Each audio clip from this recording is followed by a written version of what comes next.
I'll join them.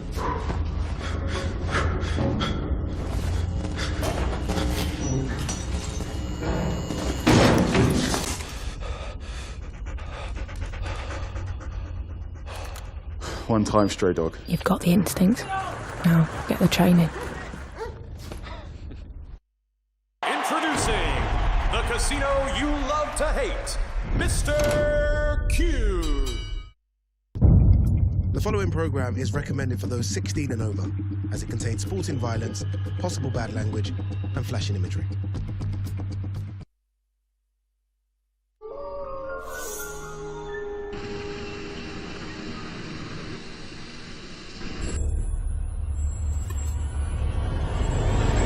You can't stop what you can't see. Don't let your guard down. Don't get distracted. Don't blink.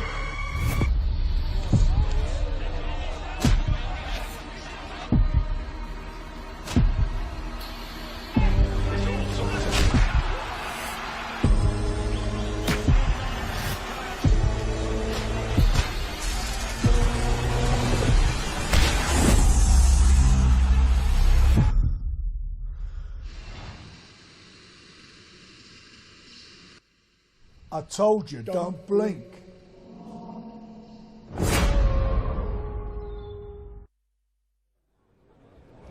Don't blink tonight, live on DAZN. We are inside the Co-op Live here in Manchester, which will be sold out this evening. Over 18,000 people will be in attendance for Fabio Wardley against Daniel Dynamite Dubois, World Heavyweight Championship on the line. But before that, we've got 2 hours of action coming up live on YouTube. Welcome to the prelims, where action kicks off with Isaiah Hamilton-Allen taking on Connor Golding, before we move to the cruiserweight Cuban sensation Mike Perez in against Franklin Arinze. And then there is a flood warning inside the Co-op Live, because 10-time national amateur champion Bobby Flood is back in action. Don't blink for that one, taking on Nathan Darby. And then a name to remember, world amateur champion Jakavir Umataliev makes his Queensbury and UK debut against Damien Drabic.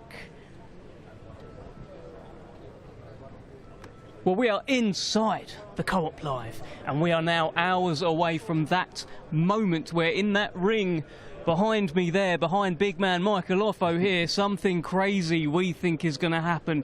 Don't blink, because it's Wardley versus Dubois. It is finally here, and I'm here with the manager, with a manager's license, I understand. Michael Offo, how are you, sir? I'm very well, I'm excited. Yeah, I'm so excited. I mean, how are you feeling? Does it feel any different to like a normal Fabio fight night? No, feels exactly the same. Fabio's worked extremely hard, so this is the fun part for him now. I was just with him, he's relaxed, he was just chilling, talking about random stuff. Yeah, and he's prepared, so it's exciting times. Has he ever been anything other than relaxed in the build-up to a fight? No. Because he's such a cool character. And that's the scary part, because he's always so relaxed, so you don't know where his head's at, but because we've been with him such a long time, we trust that he's in a great space.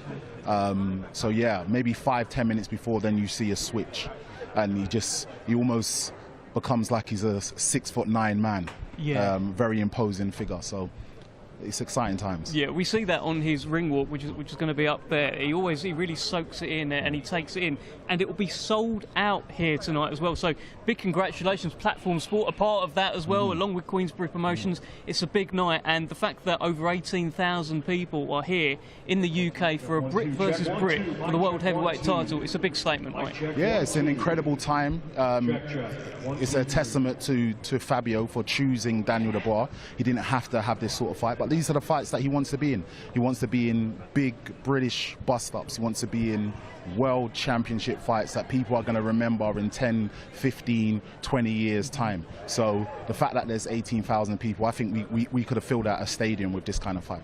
Yeah, look, and tell me this, because you're right, he picked Daniel Dubois, and other champions in the past, you scroll through the rankings and who's that guy at the bottom? Let me fight him. They won't know. But how much of a conversation was it about picking Dubois? How much temptation was there to just have a steady one? which he'd be forgiven for. Yeah, his instruction was clear. I want the biggest fights that are out there. I'm not interested in sort of mid-tier fights. I want the biggest fights that are out there. Let's be honest, after his last fight, he called out Usyk. Yeah. He wanted the Usyk fight. So this should have been that fight. Since it wasn't, we wanted the next big fight. He's never going to run from anybody. And this is the kind of thing that gets him, gets the juices flowing. Mm-hmm. Tell me, in terms of the build-up, it's been good fun with you and Sam Jones. Are you friends again now? Are you okay? What's going on there? Yeah, we're not friends. I don't think we'll ever be friends. And this is competition. He's backing his man, although for his entire career he's never backed him, but all of a sudden now he's backing Daniel Dubois, and I'm backing Fabio Wardley, and I will always back Fabio Wardley to the end. Will it make it a bit sweeter because of the kind of individual almost bust-up that you guys have had now? It adds a bit of a layer, doesn't it? Yeah, I think, look, boxing, there's always rivalries, right? It's all about the entertainment, it's all about the competition. So I think from that perspective, yeah, I will be giving him a look over the other side of the ring saying, I told you, I haven't got it wrong yet. We'll be looking out for that. Yes, you're right. You haven't got it wrong yet. Every time Fabio Wardley is asked questions in these fights, he finds the answer, and he's got that golden bullet. As a manager, as a man who's always stood behind him, how much confidence does it give you knowing that anything could be going on in this fight? He's got one punch that could change everything. Yeah, and I think over the years he's shown mentally that he's probably the strongest fighter out there. You can never write him off. For each round, he is going to be committed to taking his opponent out. And after getting to know him, it's just what we expect. Even if the chips are down, Fabio Wardley will find a way to stop Daniel Dubois. Fabio used to start quite slow in fights. We saw it against Nathan Gorman, it's Nick Webb, I think Eric Molina as well. A bit of a slow start, and then the red mist comes down and he ends up knocking the guy out. He can't start slow against Daniel Dubois, right? No, I think he started slow because he's been afforded to. Yeah. If Daniel Dubois comes out like if he comes out almost possessed, then Fabio will match that energy. Fabio will be prepared to match any energy that Daniel brings. So if it's a slow start or a fast start, just know that he started. What do you expect though? Because against Anthony Joshua, that was the best Daniel Dubois we've ever seen. He charged to that ring. It was like this, and then he charged towards Anthony Joshua, and Anthony Joshua couldn't match the energy. What are you expecting energy-wise from Daniel tonight? Because he has talked about using his skills too. Yeah, I just from seeing him this week, I think the bell's going to go, and I think he's going to try and get Fabio out there in the first round. And again, like I said, I think Fabio is going to match that energy, and I don't see a 12-round fight. I see a very, very quick fight. I don't believe this fight goes past 3-4 rounds. I think that there's going to be three guys sat ringside with the easiest job in the world, the judges. They might as well go home now. We don't need them. We don't need them. We don't need them. But there's so much coming up tonight on this show. Of course, 6:30 will be live on DAZN. I mean, top to tail, so many amazing fights to look forward to. Really one of the cards of the year. I'm looking forward to the UK debut of Bahadur Jalilov, double Olympic gold medalist, double World Championship gold medalist. Bit of a sleeping giant, perhaps, in the heavyweight division. Takes on Argan Smirkici, and then the vacant WBA International Super Lightweight Championship will be on the line as the unbeaten Khalil Majid takes a bit of a step up here against a man who's been a huge lightweight over the years, now jumping up to super lightweight, Welsh veteran Gavin Gwynn. And then we've got the UK debut, perhaps a few weeks later than it was supposed to be, in David Morrell, meant to be taking on Callum Smith a few weeks back. That fight didn't happen. David Morrell stuck around here and takes on Zach Chelli, what could be a bit of a rocky story. And then we get to the business end of the show. Fantastic fight in the light heavyweight division. Liam Cameron takes on Brad Ray. That's Liam Cameron defending the WBA Intercontinental Light Heavyweight Championship against Manchester's own Brad Ray. And then speaking of Manchester's own, Jack Rafferty has sold so many of those 18,000 tickets here tonight. Massive, massive ticket seller, fan favourite in Manchester, but a real step up for him, up to welterweight. heavyweight and up in class and level against the veteran engine Echo Esserman. And it all builds up to that crescendo at the top of your screen. Absolutely cannot wait. Big pay-per-view tonight on DAZN. Fabio Wardley, Daniel Dubois. Here, of course, now with Michael Offo. And I mean, the card in general is such a belter. You know, you're part of the promotion as well with Platform Sports. It's a big one, right? Yeah, I was just looking through, and they can all be main events. You know, there's some fights there that I'm really interested in. I'm looking to see what Majid does. Yeah. That's going to be exciting for you, because we know that Gavin doesn't stop. We also know Echo Esserman doesn't stop. So I think it's going to be an action-packed night, and yeah. Don't blink. I think the whole cards don't blink. Oh, are you just going to be there like this, or for the whole night? Listen, I'm caffeine ready. I've got all of my drinks ready. I'm prepared. I'm high flying. I'm ready to go. I love it. Get your popcorn and your caffeine, etc., etc. Tell me about Mike Perez. He's coming up on the prelims. Very much. It's been quite the story, quite the ride. Now 40 years old. It seems like no one wants to fight him, Mike. What's going on? Yeah, he's 40 years old, and he's probably one of the most feared and avoided cruiserweights. We've offered him to everybody, and they all seem to just run away or be scared to fight. So it is an official call out. Anybody out there that's a cruiserweight, that's in the top 10, in the top 20, that feels that they have the skills to beat them #1, try and go through Mike Perez first, and let's see the outcome.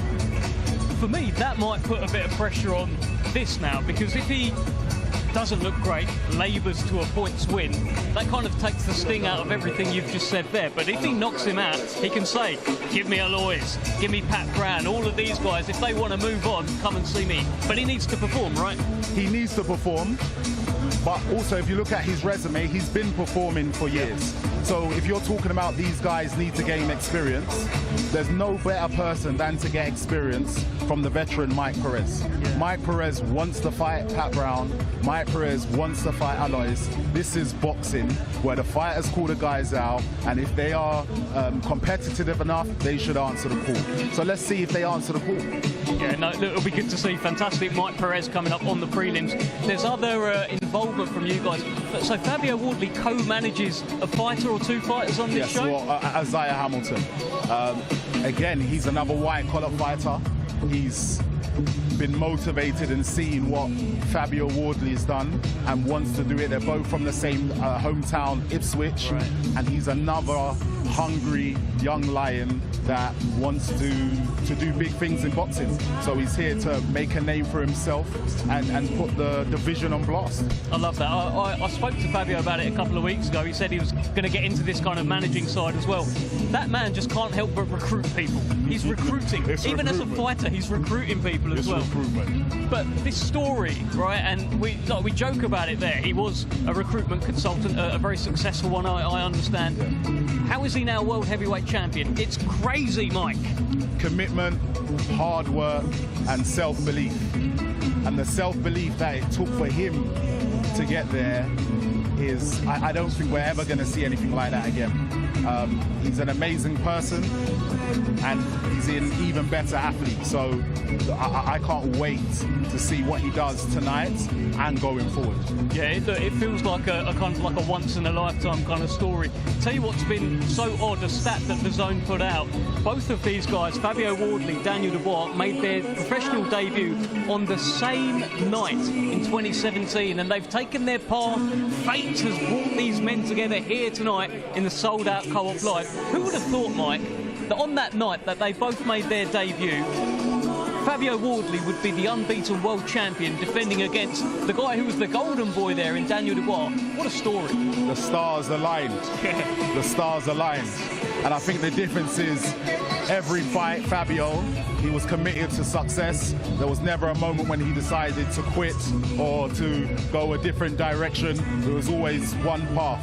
So he's gone straight forward, and he's committed to beating Daniel Dubois tonight. Fantastic stuff. Thank you so much for joining me, Mike. There's fist bump on the way, and we are committed to heading over to Thomas Stryber. Let's first welcome to the ring, Conor Goulding.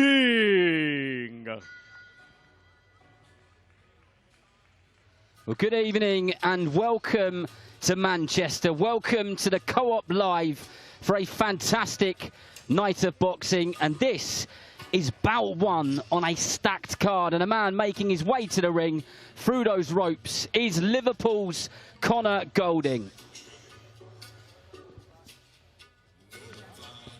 And now let's welcome to the ring, Isaiah Hamilton Allen. And here is Izzy Hamilton Allen, 23 years old, from the exact same estate in Suffolk as the WBO heavyweight champion of the world, Fabio Wardley. Wardley is also the co-manager of Hamilton Allen, who comes from a white-collar background. It sounds familiar, doesn't it? Maybe this is the start of something special.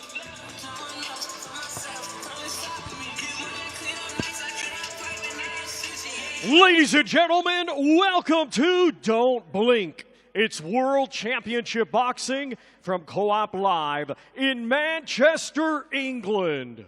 It is all being brought to you by Frank Warren for Queensberry in association with Platform Sport, along with their great sponsors, Mr. Q Casino, That Prize Guy, Global Next Trade, Fleximize, Riyadh Season, and Vow Nutrition.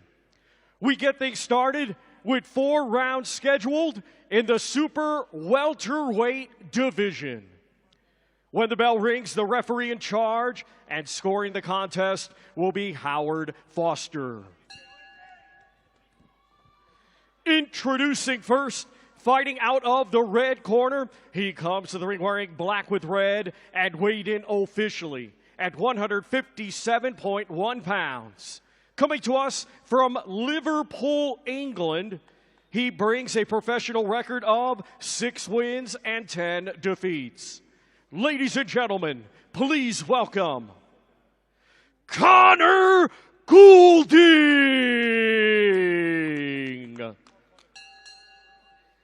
And his opponent across the ring, fighting out of the blue corner, he comes to the ring wearing black with gold and weighed in officially at 156.7 pounds.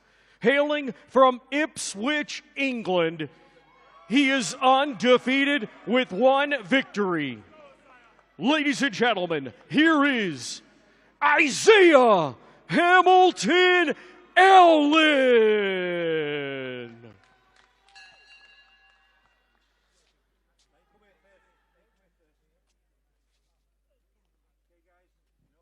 Keep it clean, break straight away when told. Both watch your heads in close. Good luck to you both. Touch gloves.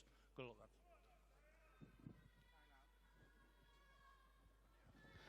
Well, here we go then. The first of many on an unbelievable card here at the Co-op Live in Manchester. You're joined by myself, Darren Rees, and Zach Miller. We had to get a Mancuni on board. Good evening, Mr. Miller. How are you, son? We're here. We're together once again. What a night it is in Manchester. What a night. British dust-ups from top to bottom. Incredible. Well, as they just sort the gloves out of Izzy Hamilton Allen, which will take just a few moments, your main man, one of your best pals, your brother in boxing, is our co-main event tonight. Jack Rafferty in there against Echo Esserman.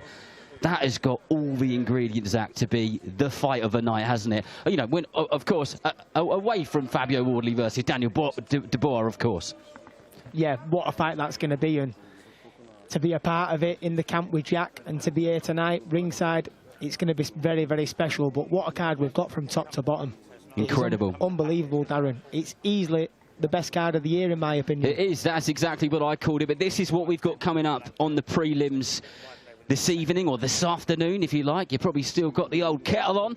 There'll be some City fans watching City versus Brentford in the stadium next to us. There's a few people already taking their seats. And the first fight, Izzy Hamilton Allen versus Liverpool's Connor Goulding. And then Cuban cruiserweight Mike Perez who seems like he's been around forever, Zach. Yeah, It wasn't that long ago. He was fighting Povetkin. That was 10 years ago. I know he does. He's been about for a long time. But I was saying the other day to Dev, you know, longevity in the sport. He's clearly looked after himself, and he's here tonight again in a cruiserweight contest. You know, he's got an opponent in front of him there that he wants to beat, and he's going to want him to get himself back into title contention, shall I say, you know. But yeah, Mike Perez, he's been about for years. It feels like it, doesn't it? I remember when he fought Carlos Takam. I think it was in Canada a long time ago. Anyway, enough about him. He'll be up after this one. Bobby Flood. If you didn't see Bobby Flood's debut, it was in Dublin. It was on the undercard of Pierce O'Leary versus Maxie Hughes, and Anto Kakachi was also on that card as well. Yep. And Bobby Flood was on the prelims, like we are now. Got his man out of there in 1 minute and 8 seconds. It was seen by several 100,000 people then. Then millions. It went viral. It was one of those knockouts. You must have seen it. Yeah, of course. If you didn't see it live, then you've definitely seen it on a reel. It's one of them it's gone viral. It's gone viral. It's been popping up. You can't beat that as a fighter as well, especially as your debut. And it was his 21st birthday that night. No, that is some birthday. And well, here we go. This is the main card, or part of the main card anyway. Jalilov making his UK debut. 16-0 in there against a tough Croatian. Manchester just seems to be the spot where we get these overseas fighters coming in and really starting to announce themselves. And then a good old British dust-up. Khalil Majid versus Gavin Gwynn. Before we went live and went on air, before we just about to start to see this fight, we had a little chat about this. And you think maybe Gavin Gwynn's probably being a bit overlooked here. Yeah, Gavin Gwynn, you know, he's been about for a long time. I said it again before, the longevity of a man in the sport. And Gavin's still here. He's still knocking on the door. He's fighting for a title tonight. And Khalil's at that point in his career now where he's got to take these fights and he's got to be winning them if he wants to push on. But Gavin's here. Can he afford one more loss? Who knows? Probably not. So it's all on the line in that fight between the two boys. Gavin Gwynn in the most respectful way in the world, and a man who's just retired, Sam Eggington.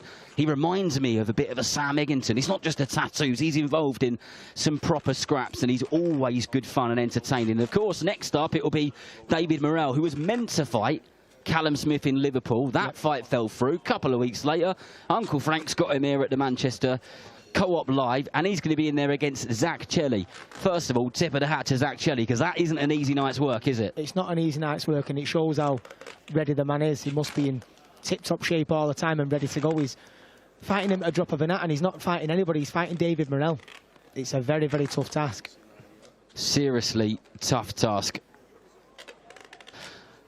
But all of that live on DAZN exclusively from 6:30 p.m. British summertime. And it looks like Izzy Hamilton-Allen, the man co-managed by Fabio Wardley, tonight's headliner, is ready to go. A little cheer inside the arena. Both fighters better cool down a little bit, but don't you worry, because under those bright lights, they're going to get straight to business. Both fighters come to the centre of the ring. Izzy straight there, being nice and busy with that jab, head and body, body and head. And Conor Golding got a nice tight guard there, Zach. Just tucks his elbows in as a jab sneaks through the middle from Hamilton-Allen. And he'll just feel his man out here and just see what works. Yeah, Izzy just landed a lovely jab, body and right hand to the head then. But Conor Golding's come here tonight on confidence. He won his last fight out. He's not coming here tonight just. And it was a bit of an upset as well. He wasn't meant to fight. He wasn't meant to win that. It was a 3-0 prospect, wasn't it? Yeah, of course. So Conor's coming here to test himself once again, and Izzy's got to try and put a stop to that. But no, it's a fast start from both of them, and they're both in the middle of the ring wanting to set centre. Good jab there from Izzy. That seems to be the key for him so far. Just trying to get that jab working, work out his distance. He said that he's always admired those kind of aggressive style fighters, but is a big fan of boxing ability and the technical side of the sport as well. I spoke to Conor Golding earlier on in a fight hotel. He's here with his extremely proud dad, Billy, and he's come to win. Genuinely has really come to win. And like you said, Zach, he upset the apple cart last time, beating a up-and-coming 3-0 prospect, and he would love to do exactly the same thing again. As Izzy just sits tight on the ropes there with that right hand low and tucks in a left hand under the right elbow of Golding from Liverpool. Yeah, he's on the front foot, he's pressing him. He has come here tonight to win, shall I say. His dad's in his corner here, very, very vocal in the corner. And He wants to get this win over Izzy, but Izzy's boxing slick up to now. He's throwing that jab from the backhand to the body's working. I like his style. He's very relaxed. Hamilton Allen, Izzy from a white-collar background, so exactly the same journey, if you like, from the start as the man from his estate, from the exact same estate in Suffolk, Fabio Wardley. And both of them are having a go here, Zach. There was a nice right hand which snuck through there from Izzy, and Connor Golding said, well, if you're chucking one of them, you can have one back. Yeah, he answered right back with a right hand of his own, and it landed. I think it even registered, but as you were saying, from the same estate as Fabio, come from the same background on the white collar. One's opening the show and one's finishing the show. Mad. What a combination that is. As Connor Golding just tucks his arms in nice and tight with those elbows, just walks forward and tries to kind of pile the pressure on a little bit to Izzy, but not give him the space to work. And that is exactly, of course, which he will want, is a bit of space to work. He's ever so slightly the taller man in there, Zach, and maybe just got a little bit of a longer reach, and he needs to use that to his advantage, get that jab off, which he's doing there. Golding just misses with the right hook as we go into the last few seconds of the round. Nice right hand over the top. Nice combination from Izzy, who seems quite comfortable on the ropes as well, doesn't he? He's quite comfortable coming forward and quite happy to sort of sit there with a low guard and pick his shots. Yeah, he's quite a slick boxer, but he's aggressive with it. You can see he's trying to put some venom in his shots. You know, he's throwing that jab from low, popping it, and then he's trying to look for the right hook round the guard. Golding's got a nice tidy guard through the middle, so he's trying to prize him open downstairs and with a jab right hook as well as Izzy. But yeah, it was a good start. Connor's trying to put the pressure on. He's trying to make it hard for Izzy in there. You know, he wants to try and push him, and he wants to try and win. I mean, these are two fighters on two different journeys, if you like. Connor Golding started his career in winning ways. Five good wins, 5 good wins, and then he went on the road, which is a tough old job. Izzy just starting out, but he knows, Izzy, that if he puts in a really good performance, there's some quite influential people ringside who could change his life. Yeah, of course he is. Lee Eaton sat there, you know, he's one of the main men at Queensbury, and Izzy wants to come here and perform. He's probably got a little bit of pressure on himself, you know, being who he is. He's co-managed by Fabio, he's from the same estate as Fabio, and he'll be putting pressure on himself to what I've got a good performance on, but he's boxing well up to now. One of the things that Golding said to me earlier on is that he still gets, even though he's had a fair few fights, he still gets a bit of nerves in his gut, in his stomach, which is a good sign. It means that they're keeping him alive, and he kind of actually wants to be here because it excites him a bit, doesn't it? Yeah, of course, and he's still got that winning mentality in his head. I know he's had 16 fights, he's won 6, but oh, lovely shot from Izzy, landed the backhand and jumped straight on him. With good work there from Izzy, throws a double right hand there. Golding just trying to gathers himself together, finds his feet, back round, moving around with a tight guard on the left-hand side of the ring there. Yeah, he don't want to get stuck on them ropes though and let Izzy start unloading while... That's the danger zone for him, isn't it? That's where he would love for him to be. It is, but the backhand what he landed then, what started, that was done right on the end of range. It was a lovely shot. You can hear Golding's corner tell him to compose himself. You want him to get back on his boxing, and, you know, he should start smothering the range so he's not on the end of them shots a little bit, maybe. And what I like so far is every time that Izzy lands a good shot or a good couple of shots, not that it wakes Golding up, but it makes him kind of come alive a bit more. It makes him fight back. And you see that a lot, don't you? Is a lot of fighters become more dangerous the more hurt that they get, or the more caught that they get. I'm not saying he's been hurt necessarily in this fight so far, but some have registered, haven't they? Yeah, they have them 2 backhand registers, and I think a couple downstairs have as well. Golding's not pressing forward as much as he was in the first round here now. But I like what he's doing. He's using the ring well, and when he's stepping out of range, he's gliding straight back to him. Golding back to his boxing. Izzy just lunges forward with that jab to the body, then sticks the right hand over the top, and there it is again, that jab. You wouldn't know that he hasn't had a long amateur career. There's normally, you can see signs of an amateur career, but he looks like a well-formed fighter, does the foundations well. Yeah, I like the way he just used his front arm to get some range and landed a nice uppercut. It's a tough opponent as well for Izzy for his second fight. Yeah, it's his second fight, and Golding's not a journeyman. Lovely right hook over the top. Golding needs to be careful here of throwing a lazy jab. Izzy's looking for the slip backhand or the right hand over the top. A big, deep breath through the nose from Izzy, and the pair of them go again. There was a little bit of a pause to start this fight because of some glove problems, but as I said, it wouldn't take long to warm up, and these two have been straight to it as we go into the last few seconds of the round. Golding coming forward. They're well matched. Very well matched, and like you said, Golding's not a so-called journeyman, what a lot of people do get on the second fight and early on in the career. He's won 6, lost 10, but he's here to win. He's won his last one. He's on a bit of confidence, and Izzy stepped up to the plate here. He's boxing well. What does Izzy need to do more of to be more successful? I think the more Izzy throws, I think Golding's going to throw back with him. I think he can try and exploit that, maybe get him jabbing back with him, and then that slip backhand will come off Golding's jab when he fires back. But when Golding's got his hands up in that tight position, just go on him, maybe two-phase, start going through him a little bit. But Izzy's not 4 foot wrong yet. He's boxing well. Both doing some good stuff. Izzy, Hamilton, Allen been sparring with the likes of the McCormacks and Chris Congo and some other fighters in the lead up to this, so been in there with some experienced operators, and we know sparring is very, very different to the real thing, but you can learn lots from people like that.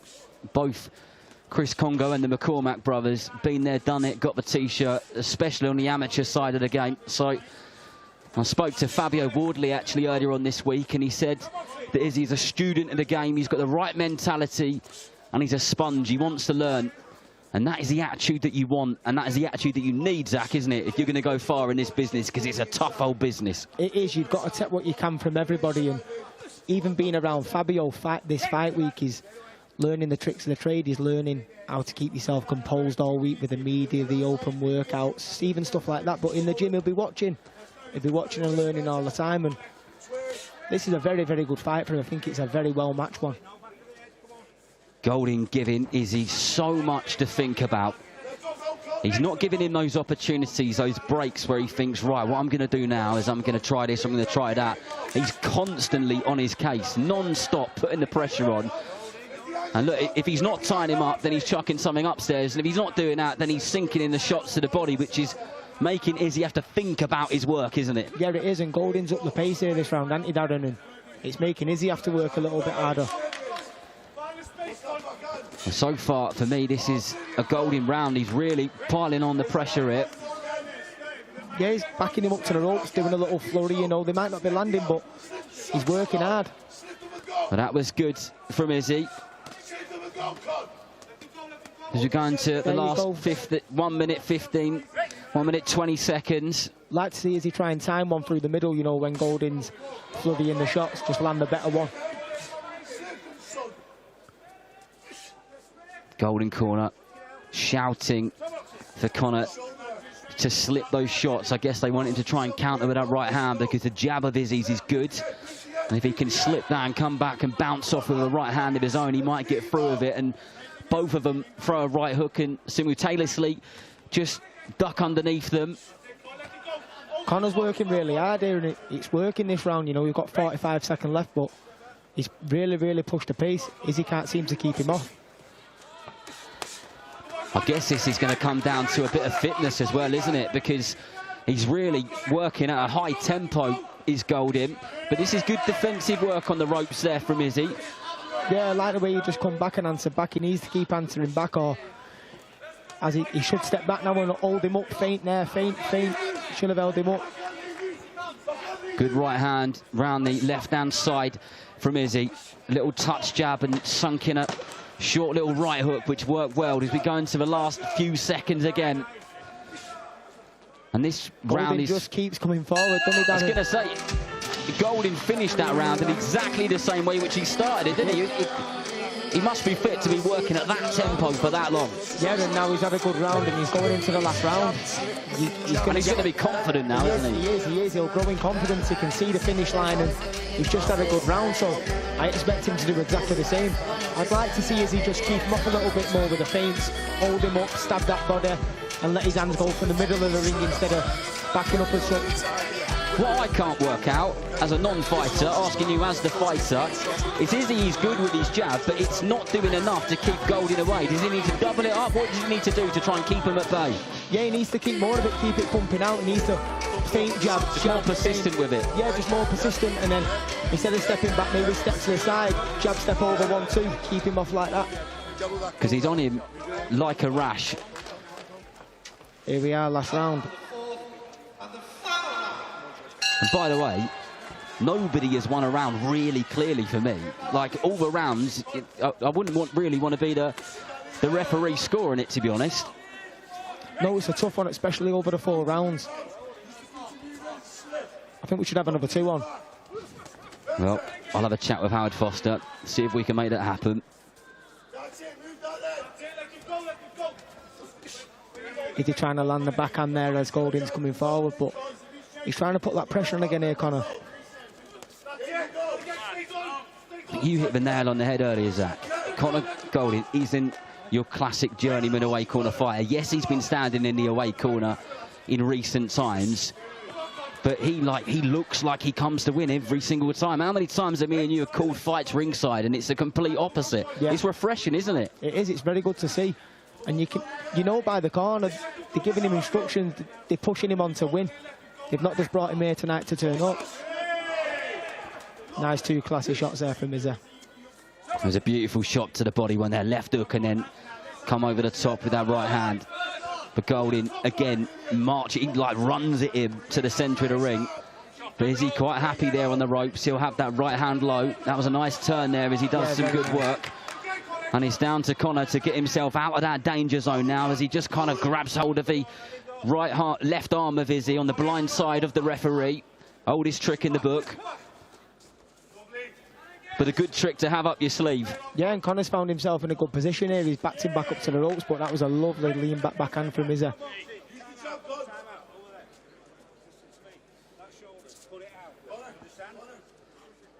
The referee just having a chat with Izzy. Couldn't quite work out what that was for. Could you, Zach?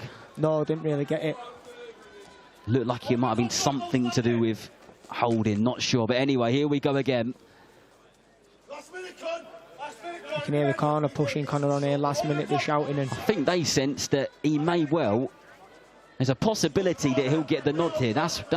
If he can get a strong finish to this round, as we go into the last 50 seconds. They're confident. Both guys have done some good boxing. They've both landed some good shots. Conor's done an amazing job of piling the pressure on. Is that going to be enough when it comes to the ref scorecard? Will we go to the sound of the final bell? Yeah, he's working really hard. Izzy started off very well in the first 2 rounds, looking sharp, slick, but Conor's he's pushed on a lot. Do you know, the only disappointing thing about this fight is that there isn't enough people here to see it, Zach, because if you had a big old crowd in here and it was 8:30 in the evening, you get some roars for this, wouldn't you? Yeah, it's a belting 4-rounder. Izzy just landed a lovely lean backhand, then probably the best shot of the round. But yeah, what a 4-rounder to start the night, Darren. As they say, start as you mean to go on. Conor Goldin just smiles as he taps gloves with Izzy Hamilton-Allen, who does look knackered, but did a good job in there. He's got a fantastic jab. And it's hard graft starting from the bottom. And I mean that in the most respectful way, because most of the fighters who we cover, we're in the fortunate position to sit here and do this. We talk about amateur pedigree over and over again. And those guys have kind of served their apprenticeship before their apprenticeship really starts, if that makes any sense. He's not had that, has he? Yeah, the same as what Fabio had. Yeah, so he's got to learn on the job. He's got to take all this experience with him and push on to the next one, but yeah, he's got great potential. Right, well, Howard Foster getting the 2 fighters together. Things will move quickly, and over to Thomas Treiber. Ladies and gentlemen. Ladies and gentlemen, after 4 rounds of boxing, our referee in charge, Howard Foster, scores the contest 39-37 for your winner, and still undefeated, Isaiah Hamilton-Allen.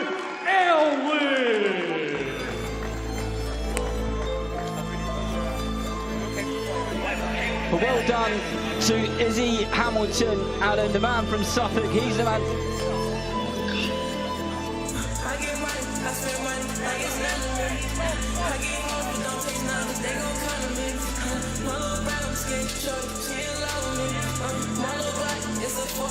Let's continue, and first welcome to the ring, Franklin Arinzi.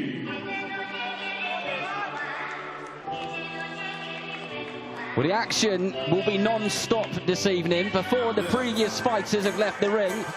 The next one is on his way. Franklin Arinze, a 10-0 undefeated, heavy-hitting cruiserweight from Lagos, Nigeria, is here to kick off our second bout of the evening. And now let's welcome to the ring, Mike the Rebel Perez. I was so hard-headed at first.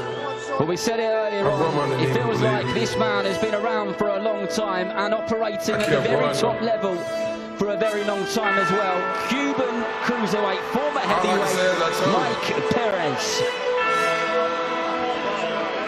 Jury at the back down the bar. You should have never doubted. Ladies and gentlemen, this bout is scheduled for 8 rounds in the cruiserweight division. Brought to you by Frank Warren for Queensberry, in association with Platform Sport, along with their great sponsors, Mr. Q Casino, That Prize Guy, Global Next Trade, Flexi-Mize, Riyadh Season, and Bow Nutrition. When the bell rings, our referee in charge and scoring the contest will be Darren Sargentson. Gloves on us, so we're Vaseline, bud. Introducing first, fighting out of the red corner, he comes to the ring wearing black with silver and weighed in officially at 196.7 pounds. A native of Nigeria, he is now fighting out of Newcastle, England, and is undefeated with 10 wins. 7 of his 10 wins come by way of knockout. Ladies and gentlemen, please welcome Franklin Arinze. And his opponent across the ring, fighting out of the blue corner, he comes to the ring wearing white, green, and gold, and weighed in officially at 194.14 pounds. A native of Cuba, now fighting out of Cork, Ireland, he has a professional record of 31 wins, 3 defeats, 27 of his 31 wins come by way of knockout. Ladies and gentlemen, here is Mike the Rebel Perez.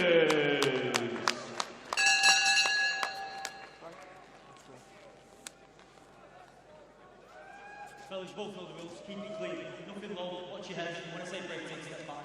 Most importantly, defend yourself at all times. Best of luck. Well, the action continues here at the Co-op Live in Manchester. If you're just joining us, welcome along. You're joined by myself, Darren Rees, and Zach Miller. This is the prelims in the white, gold, and green shorts. He's 40-year-old Cuban cruiserweight, former heavyweight, Mike Perez, in there against Franklin Arinze of Nigeria. Perez fought Carlos Takam all the way back in 2014. He fought Brian Jennings at heavyweight, boxed Alexander Povetkin, Marius Bradis, and here he is 18 years later. As the pair of them tumble to the canvas, Zach. Franklin's throwing bombs from the first belly. He's showing no respect to Perez at all. Perez has got the experience, yeah, but this man's come to win, Franklin. Well, like we said earlier on, Zach, Franklin, he knows he's slinging the right up. His life can change as well if he can do a job, especially on a very well-respected fighter in Perez. Of course it can, and Franklin's come here in shape. Look at the shape of the man. He's come here to try and better his life, you know, better his family's life. He wants to win this fight against Perez, but Perez wants to reignite his career. And when we talk about experience, Darren, Perez has got bags of it. Quite literally been there, done it, got the t-shirt, the shorts, and pretty much everything else. The only time he's failed to get the victories is when he stepped up to the highest level at the period of time when he's been fighting. And Franklin Aranze really having a good old go here. Yeah, he is, and he's quite unorthodox, so you don't really know where the shots are coming from.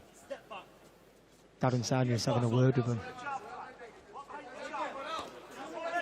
Aranze boxing out of the southpaw stance in those black shorts there. Just feinting both of his hands with his feet, trying to find the right opportunity to ping one into Mike Perez, who's seen it all before, but it doesn't mean that he can't get caught with something. And a man who's had as many fights as he has, 35 bouts, he's really keen to be busy and active, and he needs to win tonight if that's what he wants to do. Yeah, he does. You've got to think, at 40-year-old, how long has he got left in the sport, and how many more big camps and big fights has he got left in him? So every fight is important at the other now for Mike Perez. A nice uppercut got through the middle there for Aranze. Darren Sargent has had to be a little bit busy, hasn't he, in the opening round, Zach? Having words here and there. He's given him a couple of words here and there, yeah, already. But it's a very cagey first round with, you know, Franklin will stand there, he'll posture and he'll swing a big one in. So Perez has got to be switched on all the time with this fella. We're going to the last few seconds of the opening round. And Aranze once again just sneaks in a right uppercut through the middle of the guard. Perez sized him up, and I think he kind of needed just to get through that round, Perez, just to get back to the corner, remind himself of who he is, where he's been. And I would think we would see a bit of a stronger second round for him as he comes out. Yeah, I think so. He's had a look that first round. It was quite scruffy, shall we say. He ended up on the deck and everything, but with the fella that he's got in front of him, it's very unpredictable. He's probably not seen much of him. I know he's 10-0 and stuff like that, but has he watched much on him? Has he seen much of him? I know I've never seen him before, so you don't know what you're getting with a man. I think scruffy is a really good way to describe it, and respectfully, I think that's the only way you could have described that. It was cagey and it was a bit scruffy. In terms of Franklin Aranze, he's 10-0. He's knocked plenty of people out, 7 out of the 10 of them, but the first 7 fights of his career were on small hall shows in Nigeria, so no one really knows too much about him, do they? No, it's a bit of the unknown. You do get that a lot with these foreign fighters who do come over, but Perez, you can watch a week's worth of stuff on him if you really want. Easy, nice southpaw left down, got through there, and he lands another one there. They've started this round very fast, Darren. Just feel like the pair of them are constantly looking for something big at all time, rather than boxing and waiting for it to come.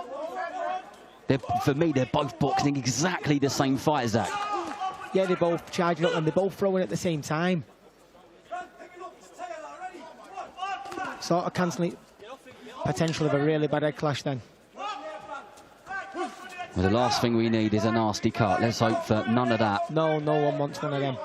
Sets you right back. And again, the referee being quite busy, trying to get the pair of them to untangle and get straight back to business. The fans have paid their money. They want to see some shots being thrown, some leather being thrown. Perez takes a deep breath there, kind of shrugs his shoulders off for them.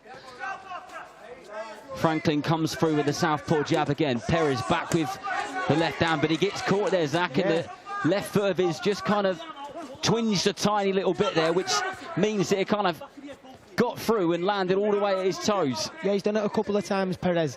When he's stepping in with the 1-2, he's squaring up and bringing himself very, very square on, which is dangerous with a man like Franklin. You know, he sling that right hand through the middle and got to be careful. Perez been out of the ring for, get on for 12 months. And as you know, Zach, being active, you can't, well, being inactive, you can pick up that ring rust, can't you? Yeah, you can. You can, and Michael want to get in here tonight and see how sharp he still is and see his reactions. And even test his own chin in a way, you know. You don't know until you get hit with them small gloves on if he can still take the shot or not. Very jittery, very cagey, both of them still. Nice shot got through there, though, and the corner shouted that of Perez, and they were closer to it than we were. So we go into the last 45 seconds. A right hook landed on the temple of Perez there from Franklin Aronzi. I think if Perez can just maybe get a bit of a bounce in his step, or, you know, start using the step back, you can see Aronzi coming in. So if he could get the step back and get his shots off from there, it'd make it a lot cleaner, but it's harder said than done. Good work there from Aronzi to make him miss. You need to do plenty more of that, because Perez is the type of fighter who will just keep coming over and over and over again.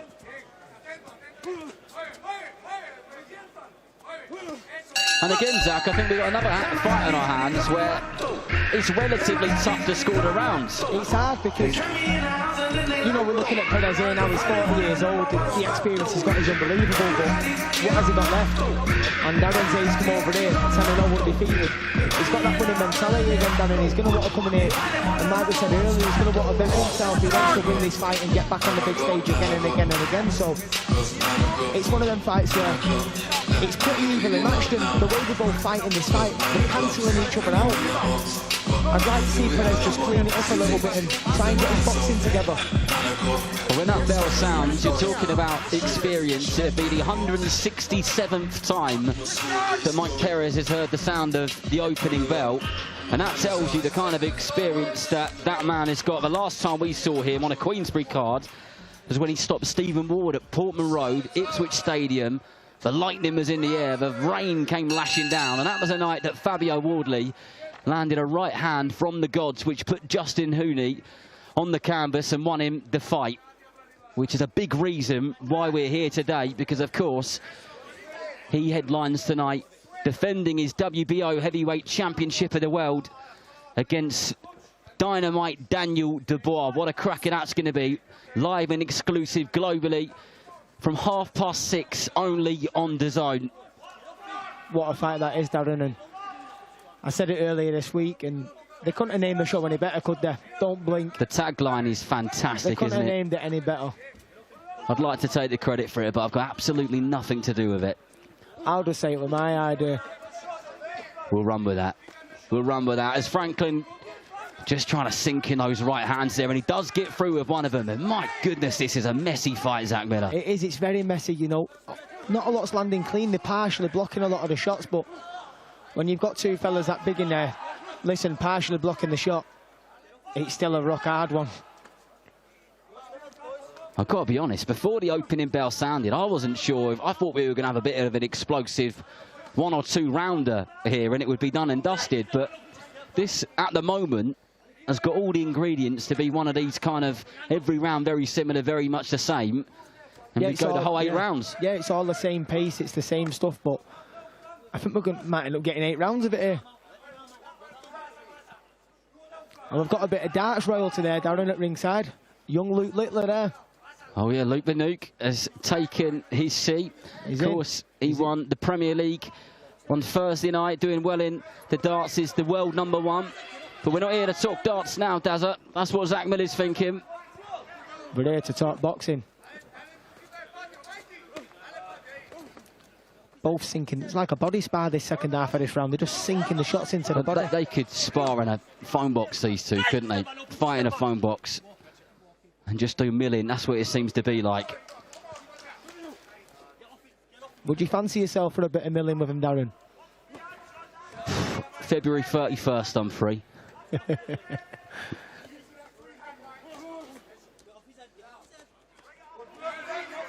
The problem here, and the reason it is so messy at the moment, is because kind of both of them are doing the holding, aren't they? Yeah. And every time one of them tries to formulate some sort of attack, they nullify it by grabbing hold of them. And yeah, one's nullifying the other, like you're saying, and not much action's happening really. The shots aren't at length. It's all, as we said earlier, it's pretty scruffy, but We go on. End of the third round.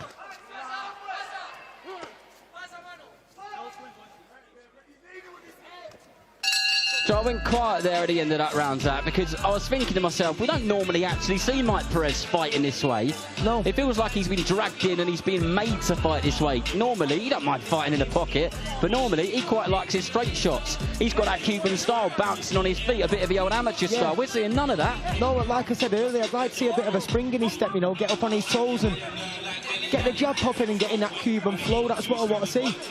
But no, he's very flat-footed tonight, and is it a case of a bit of ring rust, Darren? I don't know.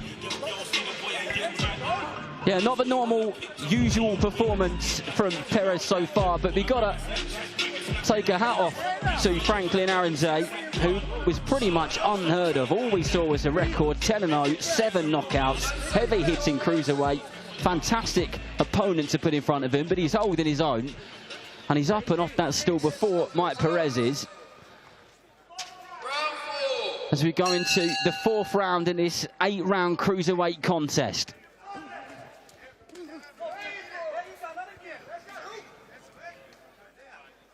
And I reckon the corner of Perez, Zach, have told him, keep your distance a bit, and let's see that 1-2 like we normally do. Yeah, as Aranze starts to slow down now as well, I'd like to see that 1-2, and the first time he threw it there, he landed it, Darren. But again, look, telephone booth, going to war, middle of the ring. This is more like it now. There's a bit of space for the pair of them to work, and there's a bit of a bolo shot there as well from Perez in the southpaw stance. Yeah, he threw that left there again, it was, and landed on the back of the head. Oh, nice shots there from Perez. The sweat bounces off his head and just sparkles in the lights above the ring here at the Co-op Live in Manchester. You better be careful of my new cream jumper. A very nice cream jumper it is too. And I can tell you now, Darren, Aranze's come over here, he's pretty unheard of, he's 10-0, and the account of making of himself. He's rather going to get loads of work or no work, because he's an hard night's work.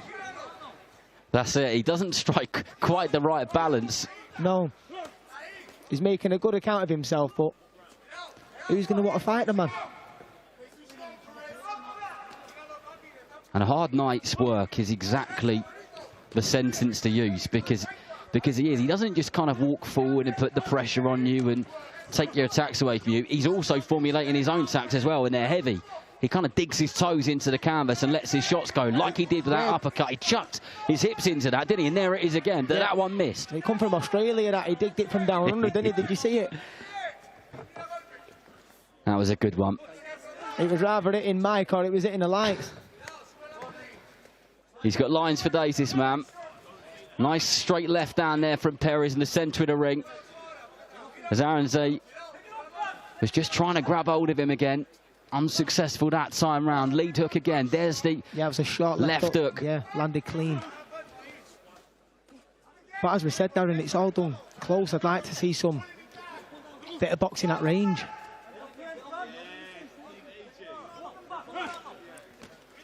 Both caught each other off guard there, didn't they? Yeah, I thought Aranze switched off, got it, and then Perez did the same.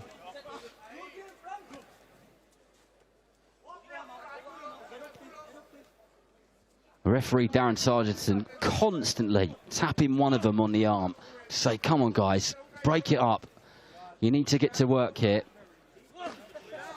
Big shot there from Aranze. Yeah, you can hear the sound of him landing here, but not a lot landing clean again.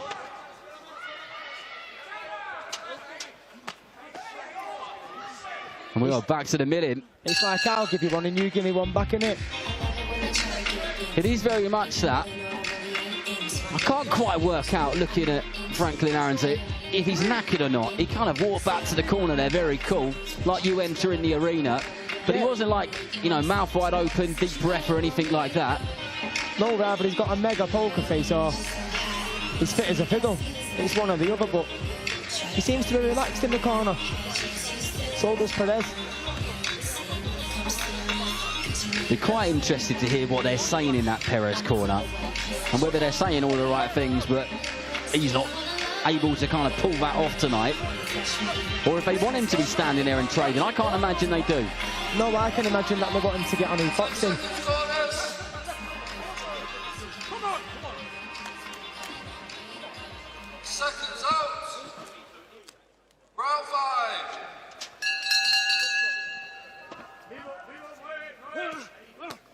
There's a big deep breath there from Perez. He just sunk in the straight left down in that southpaw stance into the stomach of the Nigerian, Franklin Aronze. And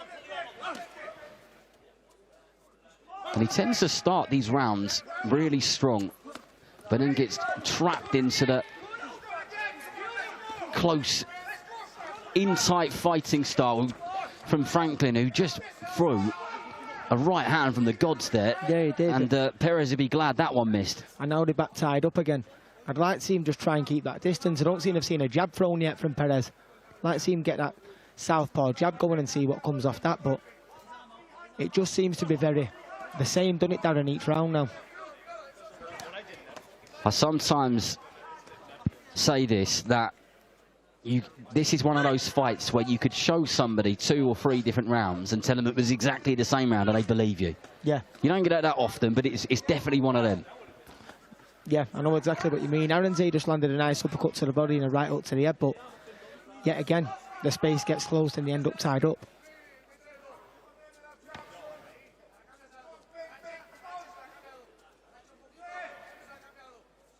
A little bit more feint in there from Perez. Yeah, tries to get that left uppercut off, but Aronze was out of there, out of the danger zone at the right time. I'm looking at Perez's corner here, and you can see his corner man. He's wanting to, he's shadow boxing a lead looping left hook over the top, so maybe Perez is going to try and look for that.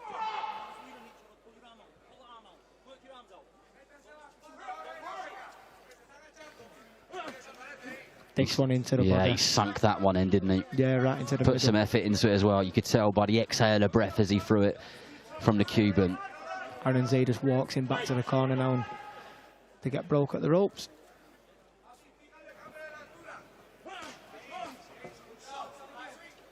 That was nice work from Perez. Straight left hand down the bottom, then just clipped him upstairs with the lead right hand.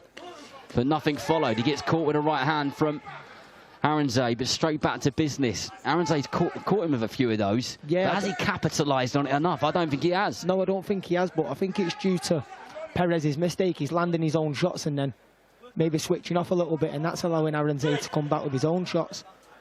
But like you said before, Perez threw a lovely backhand to the body. He threw it again there, but I think because Aronze is dipping down to his right, he's throwing it down there because it could probably hit him in his head or his body, because of the position that Aronze is putting himself in.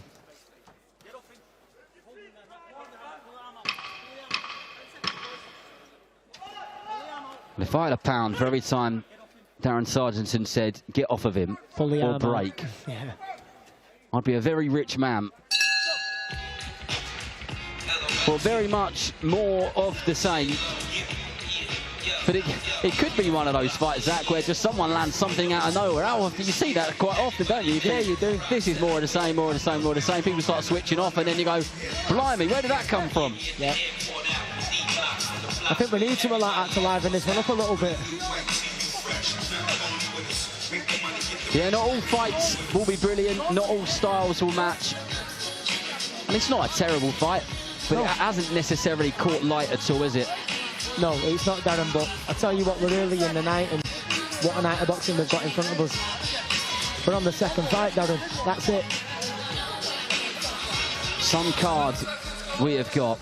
Speaking to people around the Fight Hotel, Fight Week, and everyone's saying the same question. Who have you got? Wardley, Dubois, Wardley.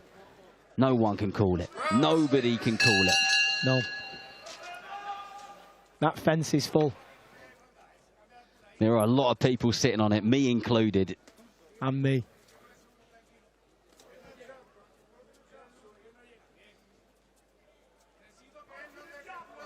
Well, let's see what this 6th round has to offer. Yeah, Franklin Aronze straight out on the front foot.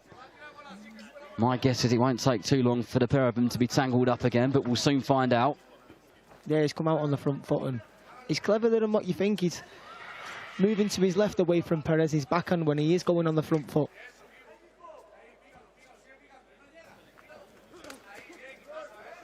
Both of them are doing an amazing job of making sure that the other doesn't land anything clean. When there's something you see, you think, God, that's a good shot. And then they just do something defensively to nullify it, close it down, chuck some water over the fire. And they've done that, well, for nearly 6 rounds now, over and over again. Yeah, and when we have seen one land, the other lands straight back.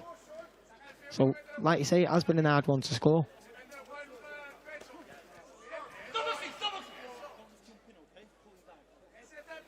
Aronze got himself on his toes then and charged that backhand up and slung it right down the middle. You can hear Darren again there telling him to work out of it. Well, Perez making it clear there to the ref that it wasn't him who was the one holding. But here we go again. The referee will need to see a bit more action.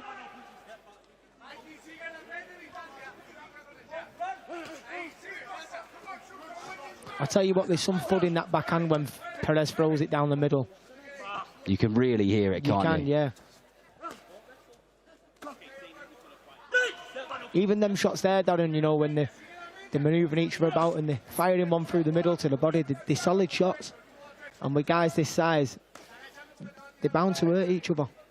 And also, something I haven't mentioned maybe yet or even truly enough is, you know, the shots are heavy. You can hear them. You just mentioned it. It's how tough the pair of them are. Yeah. You know, that some of them have got through and they must have registered, but they just shrug them off, don't they? Keep going over and over again. Yeah, of course, them heavy shots. And like you say there, Perez's experience, you know, they was holding each other and he's whacking away to the body until he gets told to break. And with them little gloves on, it's not nice. It's good with the feints, is Aronze. Absolutely giving that over and over again. He's fighting with that left hand of his, but he does just throw the right hand off of it every time. He's quite easy to read from that point of view. Yeah, it's like he's charging that backhand up and then, you know, he slings it, but he's had a bit of a slower round. That was a good one too then, because he's got himself a little bit of distance. But look at the coolness walking back to the corner. Look at the swagger on the man. But do you think that's one of the problems and one of the reasons that Aronze isn't having maybe more success is because he is doing too much of the same? And maybe Perez worked out in rounds 2 or 3, so every time he's feinting, he's dropping the shoulder, whatever he's doing, he knows 99 times out of 100, the shot which follows is the right hand or a right hook. Yeah, he sort of knows what's coming. He's only got so many things to his itinerary, shall I say, and one of them is feinting and then firing the big backhand. And Perez is a smart man. He's been in there with everyone, and you know what I mean. He's seen big backhands before. He's been in there with Povetkin, so he's seen a big backhand before. So he is switched on to that. But like I say, you've got to stay switched on. He landed a couple of shots before and got hit back himself. So yeah, on we go, on to the 7th.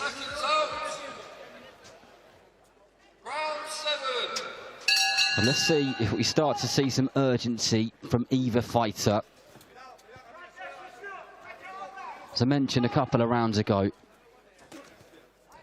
Perez tends to be the one who starts the rounds a bit better and a little bit more switched on, if you like. And then Aronze gets into the mix of it a little bit and doesn't dampen the fight, but he kind of turns it into the type of fight maybe that he wants. But a bit more lively on their toes, which is nice to see. Not kind of standing in exactly the same place, even if there is a tiny bit of movement. There's movement, Zach. Yeah, of course there's a bit more movement this round, but I don't know about you, but I thought that last round was probably a little bit slower paced. It's like they both maybe took a bit of a round off. Perez won the round, but it was a little bit slower paced. Hopefully they might up the work rate a bit more this round now.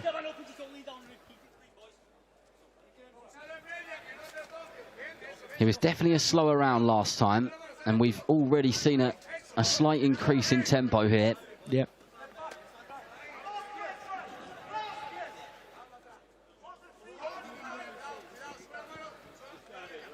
Perez's body language looks like he's a bit fed up, actually. I think Aronze's ran out a bit of ideas himself as well. There we go again, we see the big backhand, but Perez slips it, you can see it coming.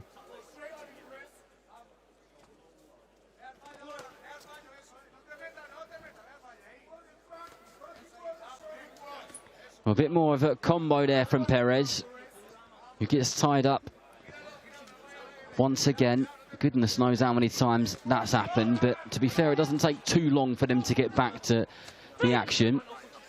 No, they both want to get back to the action, even on the inside. They still They're still throwing little shots. You can see Perez there. Round the back, round the side of the head. But I'd like to see the boxing just a little bit more at range. We see 2 shots going and then bang, straight back into the clinch. Oops. Well, both swinging away there. One did land from Perez, and then they both threw a couple which went over each other's heads. Yeah.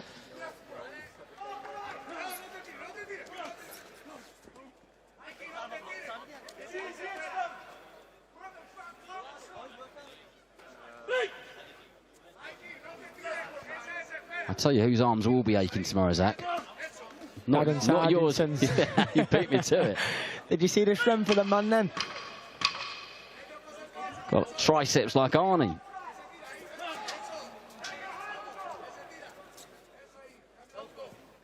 Both decide to get on the toes here now, last 5 seconds. Well, I guess we can only hope that the final round is the instructions is they get told, get out there, empty the tank, and just go for it. Because, I mean, I'm not scoring it round by round because we're commentating on it. No. But it's not an easy fight to score. No. Like, my gut feeling is Perez is edging it. Yeah, of course. I think Perez definitely is winning, but he's not really convincingly, though, is it? No, like you say, there's not an awful lot going on, but yeah, I know exactly what you mean. Perez is edging the fight, but there's not too much to go off in terms of scoring, shall I say. Certainly a tough one to score. We'll see. Well, we may well get to the final bell. We'll find out.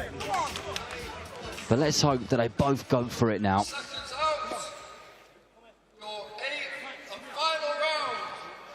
I think Perez now, you know, is going to want to get through the fight, no injuries, no cuts, and see it out and move on. Whereas Arenze here, you never know, he might throw the kitchen sink at it. He's undefeated. He's not going to want to let that all go, so who knows? And like we said in the opening round or in the ring walks, it's a great opportunity for him. Massive show. It is. Probably event of the year when it comes to British boxing. Lots of eyes watch him. He needs to find something from somewhere. And Perez making him miss there. He did try the same thing 3 times in a row, though. Yeah, you can't do that with Perez. He's livened up a little bit here this round. Energy coming out of that corner. And for Cubans, I think they're just trying to get him going a bit. I tell you what, I'd have liked to watch the man this close 10 years ago. Absolutely.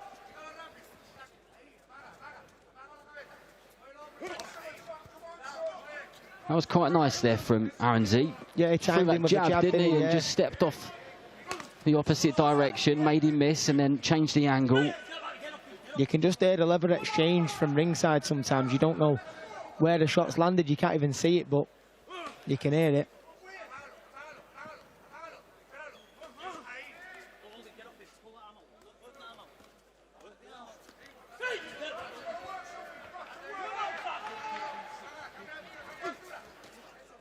Arenze, once again, those black gloves tight to his head. Yep. Just kind of walks forward.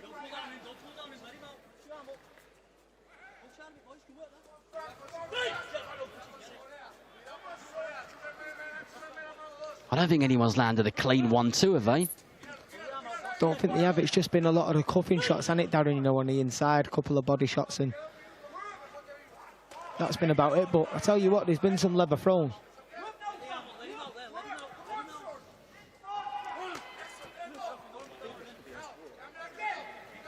Just hearing a few buzzes around ringside. A few people wondering maybe this might be going the direction of a draw, Zach. Yeah, I heard the same then. You wouldn't argue with that, would you? I don't think you can. I think Perez has tried to be the better, well, the neater boxer, shall I say, but it's not happened. They've not really gelled, and it's been very the same, as you say, all through all the 8 rounds.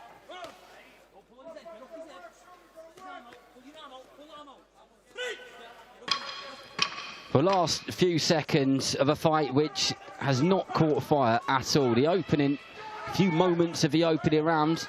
Yeah. were solid, they were good.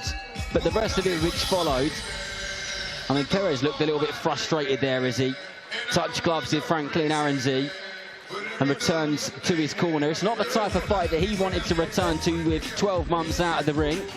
Last time out, as I said, on the Queensbury show, he fought Stephen Ward. He got the job done, he got the stoppage. Yeah. He showed that he can still do it. And we tend to see cruiserweights and heavyweights operating for a longer period. Yeah. And that's exactly what he wants to do. He loves the game, he loves being in there under the bright lights on these big shows.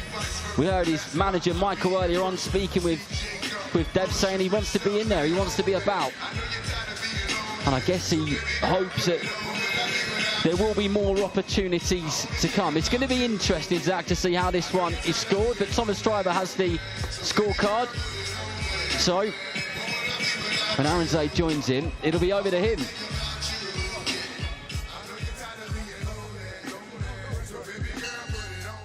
Ladies and gentlemen, after 8 rounds of boxing, our referee in charge, Darren Sargentson, scores the contest 78-74 for your winner, Mike the Rebel Perez.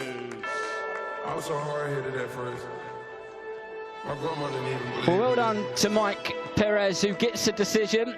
That is his 32nd victory in his very long professional career. Jury at the back down the front. Let's now welcome to the ring, Nathan, the Invisible Man, Darby. Well, here we go. Once again, fighters leave the ring. The next one's on their way. This man is 26-year-old Rotherham man, Nathan Darby, one of the busiest away corner fighters on the circuit, with 43 bouts completed in the past 3 years.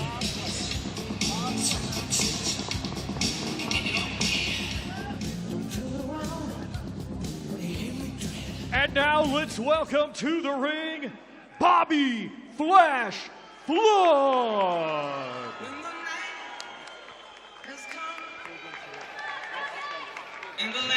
Well, if you saw this young man's debut, you'll know exactly how exciting he is. It was on the undercard of Pierce O'Leary versus Maxie Hughes in Dublin. What a night that was. It lasted 1 minute and 8 seconds. And it was then viewed millions and millions of times in the coming days. He's ferocious, he is lightning quick, and he's got bags of technical ability. And Zach, he could be, potentially, a new star for Ireland in the making. Yeah, he could be, mate. And I heard the other day somewhere that he'd won 10 national Irish titles. Now they're not giving them out, so you must be some talent if you're doing that. A very much standout amateur fighter as he makes his way to the ring with the bright lights on him. A big smile on his face and ready to try and do exactly what he did last time once again. Ladies and gentlemen, this bout is scheduled for 4 rounds in the super welterweight division. Brought to you by Frank Warren for Queensbury in association with Platform Sport, along with their great sponsors, Mr. Q Casino, That Prize Guy, Global Next Trade, Flexi-Mize, Riot Season, and Vow Nutrition. When the bell rings, our referee in charge and scoring the contest will be Howard Foster. Introducing first, fighting out of the red corner, he comes to the ring wearing black with white and weighed in officially at 156.4 pounds. Coming to us from Rotherham, England, he is a veteran of 43 professional bouts. Ladies and gentlemen, please welcome Nathan, the Invisible Man, Darby. And his opponent across the ring, fighting out of the blue corner, he comes to the ring wearing black, white, and orange, and weighed in officially at 155.9 pounds. Hailing from Dublin, Ireland, he had a stellar amateur career, becoming a 10-time Irish national champion, and now as a professional, undefeated with 1 win. That 1 win comes by way of knockout. Ladies and gentlemen, here is Bobby Flash Flood.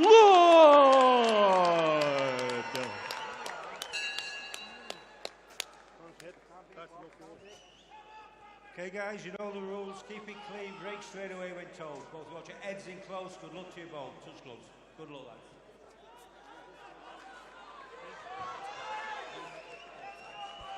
Well, here we go again.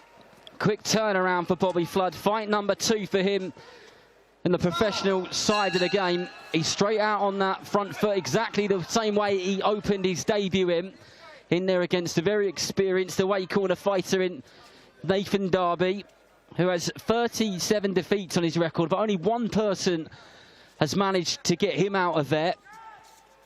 And he's been doing quite a bit of media this week, talking about the role and the job of a journeyman and away corner fighter, and the skill and the kind of brain and mentality which you have to be able to be good at it, because absolutely not everyone can do it, that's for sure.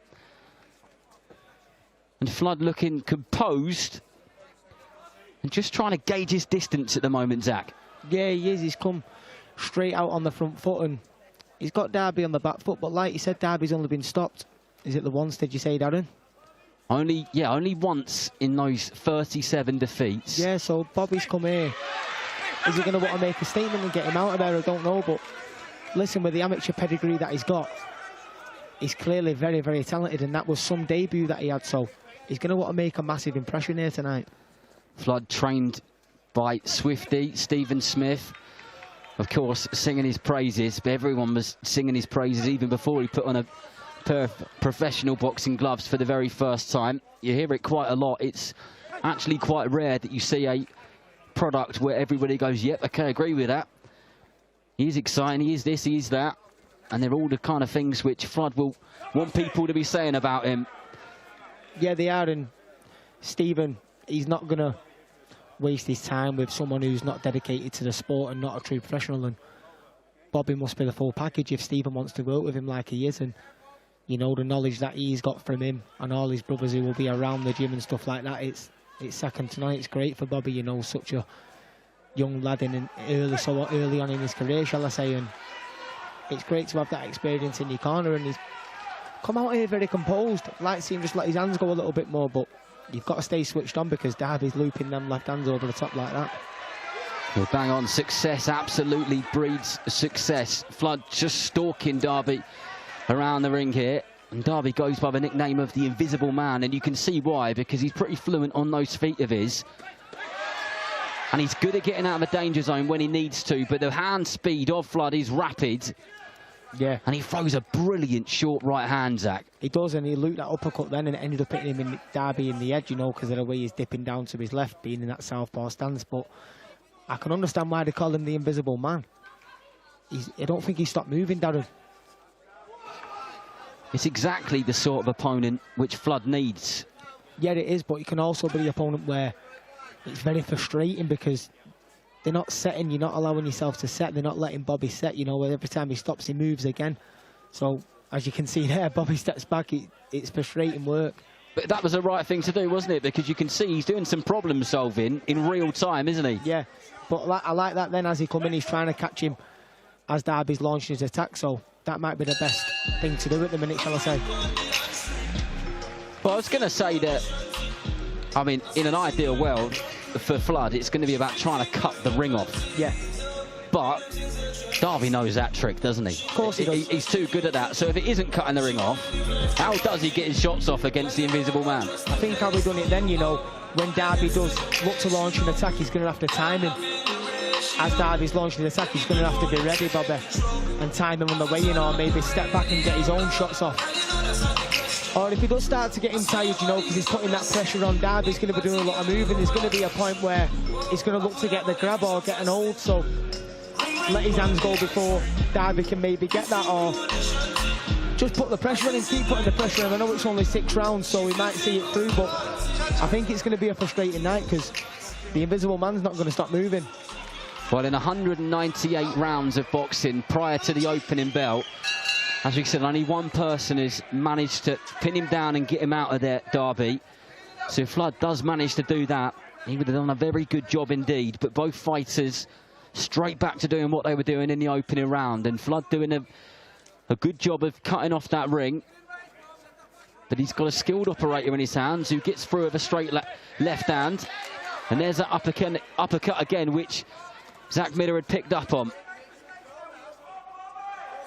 Yeah, Bobby's got a lovely tidy guard. You know, you can see the skill set, and he's got rapid hands when he does let him go, Darren. They're very, very fast. It's just getting in that position to let him go. Correct me if I'm wrong, but what I've seen so far, Zach, is Flood is exceptional with that left hand of his, a jab. He feints with it really well. Yeah. And then he'll throw that right hand. It'll be a right hook, it'll be straight right hand. Yeah. And what Derby's amazing at is getting underneath it, isn't he? You seen then he got underneath it, tied him up and tried to turn him. He's smart, he's been in here and he's seen it all, so Bobby's going to want to try and get the job done here now in better fashion than anybody else, shall I say. But that was a lovely jab then. You can see again there, Derby ties him up, turns him. He's a clever man.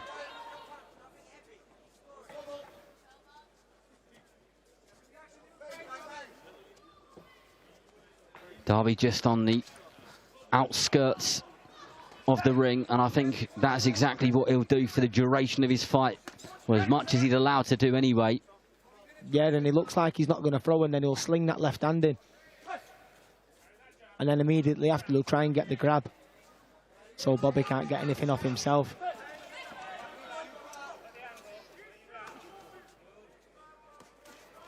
There you go, see him try and get the grab then, but Bobby's footwork was good, he stepped back. Now the jab kind of stopped Derby in his tracks just for a split second. And I guess, Zach, that's another way that he kind of tries to get him to stand still. He's shocking with that sharp jab of his, and then that second phase of attack can be successful. Yeah, I think when Derby's going to try and throw that left hand and lunge in, you know, just get that right hand ready and time him with it straight down the pipe.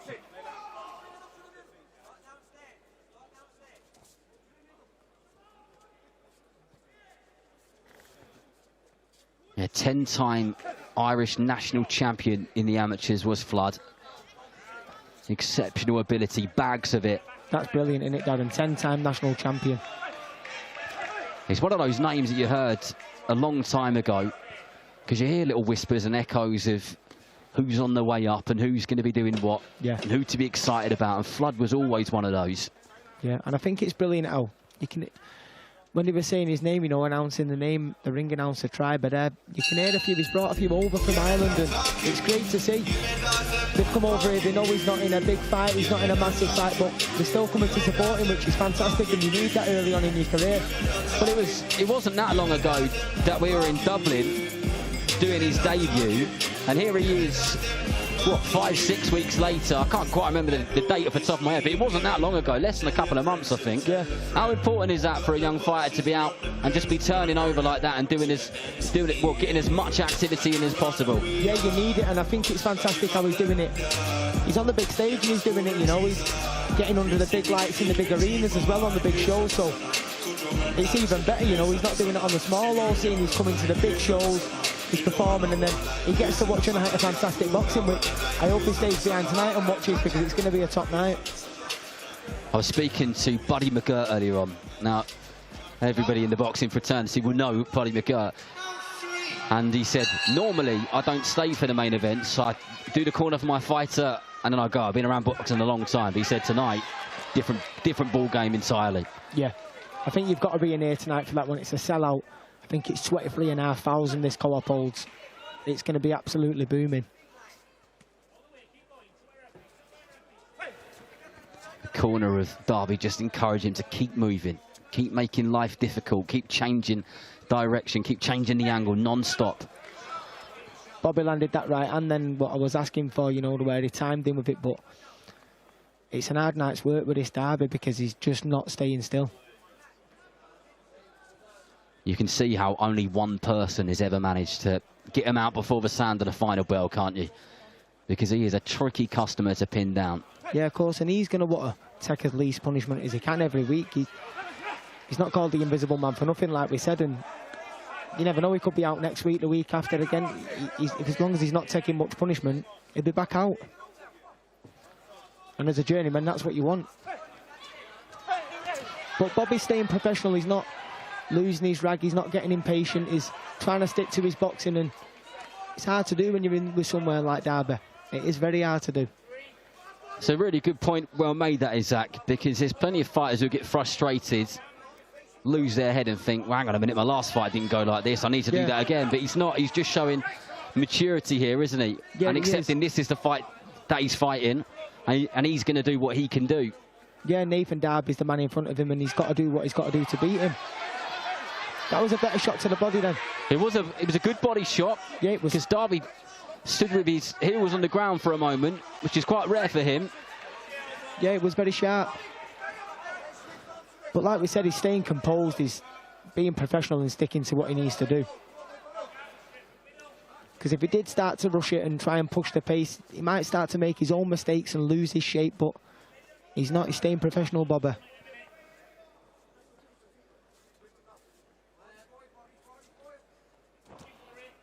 You can see Darby there having a walk and then fainting, looking like he's going to throw. He's trying every trick in the book.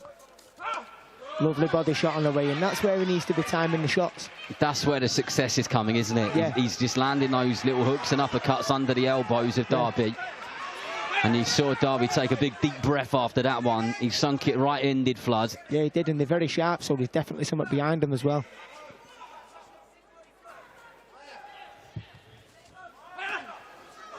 He's trying to get the grab more and more now, Darby, so I think them body shots underneath will start to come into play. Do you think that's because that those body shots are registering and he's thinking, I don't fancy more of those? Yeah, of course, and he's not stopped moving, so you've got to start feeling the pace at some point. Well, as each moment of this fight goes by, very small amounts, but it does look like Flood's just starting to get on top of him. But here is what's coming up and what's yet to come in this cracking night of boxing. We're live on DAZN from 6:30. Jalilov making his UK debut, an unbelievable fighter. Khalil Majid in there against Gavin Gwynn. That has got the recipe, all the ingredients to be a cracker. And then David Morrell, who was of course meant to fight Callum Smith, in there against Zach Chelly, who always stands there and has a tear up. Liam Cameron against Bradley Ray is a fight that people are not talking about enough. Both of those guys are well and truly up for it. Saw Ray this morning. He is keen, and of course, then Jack Rafferty and Echo Esserman. And do I need to tell you, heavyweight fight of the year, Daniel Dubois and Fabio Wardley, headlines here tonight, live at the Co-op Live in Manchester, as we go into the 4th round of this super welterweight contest with Ireland's Bobby Flood in there against the Invisible Man, Nathan Darby. Lovely He's shot. going for the body now, Zach, isn't he? Over and over again. Yeah, he is. He wants to try and slow him down, and Darby started this round like a blue-ass fly. He's flying round the ring, but takes a lot of energy to do that, though, doesn't it? It does take a lot of energy, and we're into the 4th round now. He's halfway, and will it start to show? Lovely shots from Bobby. What hand speed. Double right hand to the body there from Flood. Yeah, as he just creeps forward in the southpaw stance now. But this Darby is a box of tricks. I like the way he's working there straight away. He's not letting him get the grab, and he's throwing straight away. He is now, Bobby. Flood has recognised that those left hooks and right hooks to the body are the shots to throw against Nathan Darby. Yep.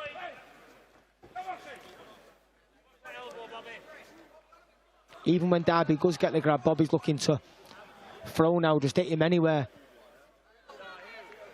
He's got to let his hands go when he can, because the opportunities are very few and far between. We're just stalking him, and Darby gets through with a very light left hand, but it got through nevertheless. And here he comes again. itching to get his man in the corner, but he won't keep him there for too long unless he can land something relatively significant. That was a good one too then. There's Yes, that right hook to there the you body go. underneath the left elbow. And Darby, as you keep pointing out, and well and truly, and rightly, Zach, it's because those body shots are starting to hurt, because there's some reddening which is just above the belt line and on the sides of the Invisible Man, isn't there? Yeah, you can see, and then Bobby tried to throw it to the head, then he's trying to disguise it, so Darby don't know whether it's coming top or bottom now, which is good to see. He's switching it up, Bobby, but I like the way it's just no nonsense. He's not dropping his hands and waving him on, getting frustrated, Bobby. He's just sticking to what he needs to do. And that was a good backhand and the body shot underneath, Darren. Timing was brilliant there from Flood. A combination, couple upstairs and a right hand on the left-hand side of Darby once again. Yeah, he took a little half a step back, and again, he's trying to time that shot now, which is good to see. He's learning. The Irishman senses, well, I sense that he's starting to get into his groove and he's starting to enjoy this a bit more now. He is, and he's adapting to what Darby's doing, which is mega to see. I think Darby's moaning about one going low there, but the thing is Darby, he's putting his head down, isn't he? So, and he's lowering his position. His legs are dropping. It might happen.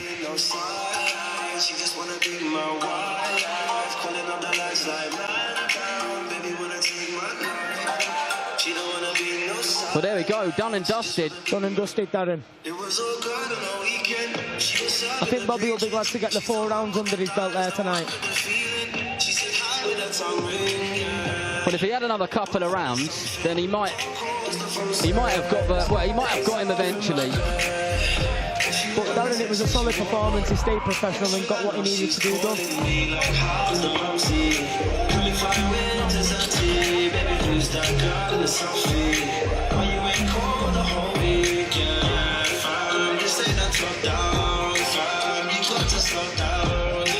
Well, over to Thomas Schreiber for the scores.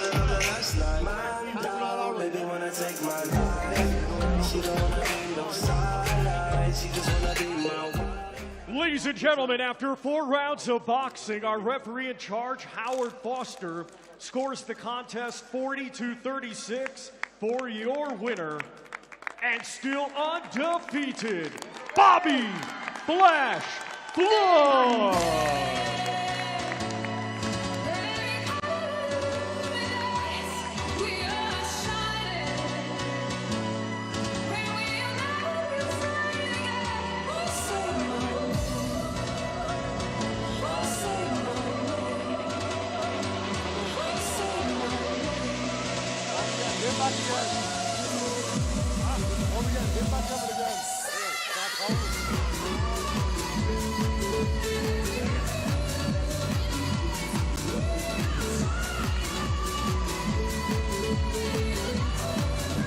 Let's now welcome to the ring from Poland, Damian Drabik. Well, this is the final fight on the prelims before the main card starts live exclusively on DAZN. And this man is Damian Drabik of Poland. 5 wins on his record, and all 5 of them by knockout, and all 5 of them in the opening round.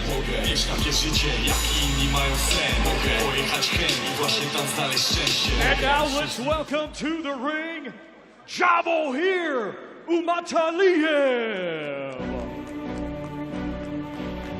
This is the UK debut for one of the extremely exciting Uzbek standout amateurs, Javohir Umataliev. What a talent this young man is, and a privilege to be ringside and watching him. Ladies and gentlemen, this bout is scheduled for 4 rounds in the super middleweight division. Brought to you by Frank Ward for Queensberry, in association with Platform Sport, along with their great sponsors. Mr. Q Casino, That Prize Guy, Global Next Trade, Flexi Mize, Riyadh Season, and Vow Nutrition. When the bell rings, our referee in charge and scoring the contest will be Darren Sargentson. Introducing first, fighting out of the red corner, he comes to the ring wearing solid black trunks and weighed in officially at 171.11 pounds.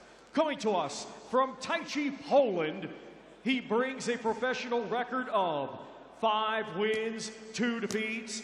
All 5 wins come by way of knockout. Ladies and gentlemen, please welcome Damian Drabik. And his opponent across the ring, fighting out of the blue corner, he comes to the ring wearing black with silver and weighed in at 171.3 pounds.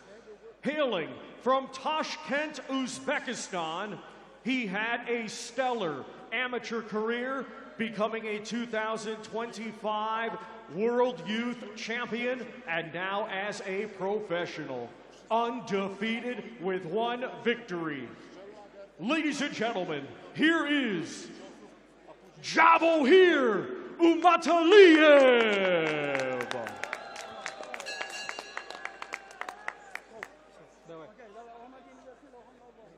Fellas, you both know the rules. Keep it clean. Nothing low. Watch your heads. When I say break, take a step back. Most importantly, defend yourself at all times. For the final bout on the prelims, Damian Drabik of Poland in the solid black shorts, in those red gloves, in there against a amateur sensation, Umataliev of Uzbekistan, one of the great talents from that part of the world. But do not write off Drabik. As I said in his ring walk, 5 wins on his record, all won by knockout, all in the opening round. So he's obviously got some heavy hands on him, Zach, and yeah, fair play to Umataliev's team, because he's a bit of a risky one to take. Yeah, Umataliev's team, they'll believe in him, you know. He's an exceptional amateur. You can see he's a quality fighter. I watched him at the open workout the other day, just the way he was moving around the ring. You can see he's very talented and well balanced. But listen, Drabik here, it's a very, very dangerous fight, you know. Like you said then, he can clearly punch. It doesn't matter who he's stopping. He's still stopping him, and it's early on. We're talking about the first round, Darren, so he's clearly got thunder in his hands from the opening bell.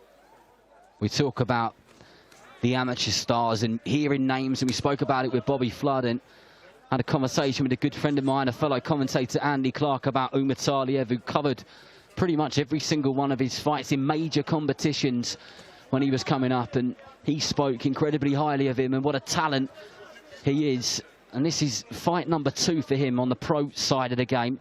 It's going to be interesting to see how he adapts. Not everyone can adapt and overcome the obstacles which come in your way on the paid side of the sport, Zach. No, who's to say, you know, you can get the best amateur ever, but who's to say they're going to be the best as a pro? But Umataliev's boxing well here. I like the way he's using the front hand to just keep that distance. He's poking and poking, and he'll stab the jab through, but he'll probably start to throw the backhand off that shortly. And he's skipping round, and he stops. See how he stopped straight in the middle of the ring? He wants a bit of distance behind him in case he does need to move back. Well, this one scheduled for 4 rounds as we go into the last minute of the opening one. And so much yet to come, live on DAZN from 6:30 p.m. British summer time. Lovely shot. Beautiful shot to the body there from Umataliev. Yeah, he threw a 3-shot combination, but he changed the pace on the last shot, which can sometimes catch the opponent out. He threw 2 a little bit slower, then whipped the last one in. I mean, Umataliev is technically excellent, isn't he? It's hard to find the flaw in anything he's doing here. No, you can see he's very well balanced. The shots are thrown correct, and like I said, he only threw a 3-punch combination, but the change of pace was great. And he's not afraid, you know. You see a lot of the amateurs who come through, they want to keep moving and not take the shots on the gloves, but he's not scared to, you know, stand there and block them and return. Umataliev with that southpaw jab of his, just poking it through the tiny little gap in the guard of the Polishman over and over again. Lovely shot. Good timing. Yeah, very good. Drabik's in some shape, isn't he? He is. You could grate carrots on those abs. You could. I'm sure I've seen him on the front of my Calvin Klein boxes. Go on the pocket. He's in some condition, is the man from Poland. And I was just, the reason I mention that is because Umataliev landed a few decent body shots in there, and I thought, it's going to take a few of them to get him down, isn't it? You're going to have to land it absolutely on the button to the body, a liver shot or whatever it is. Yeah, you'll have to chip away until about Christmas, I think, to get through to that body, but no, Umataliev looked very good then, very composed. And I can sit here and watch people like this all day, Darren, you know, it's great, you've got to see what they're going to do next.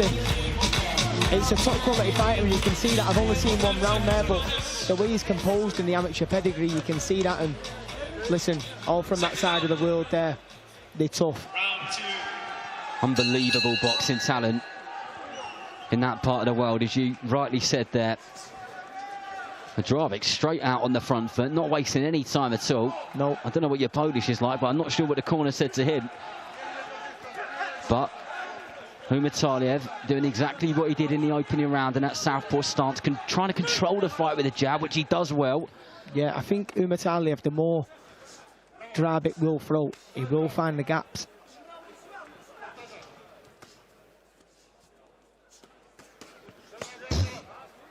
Beautiful combination work there. Body and head, head and body. Head and body. He doesn't just change the shots, he changes the rhythm of them, doesn't he? Yeah, he does. Like I said, he changes the pace on the shots, which that's a skill in itself. It catches your opponents out, and he won't stay there too long. He won't sit and admire it. He'll move his feet, reset himself, and go again. But Drabic's putting it on him. He's not come here to roll over. He's come here to try and do a job. Lovely footwork, and then holds the centre of the ring. And I like the way he edges back and then finds the two off that. That's a very good boxing IQ there. 1-2 straight through the middle from Umataliev. Then a little push, which Howard Foster, but the referee says, well, I've none of that. Darren Sargentson, sorry, he was just above me. Couldn't see who it was.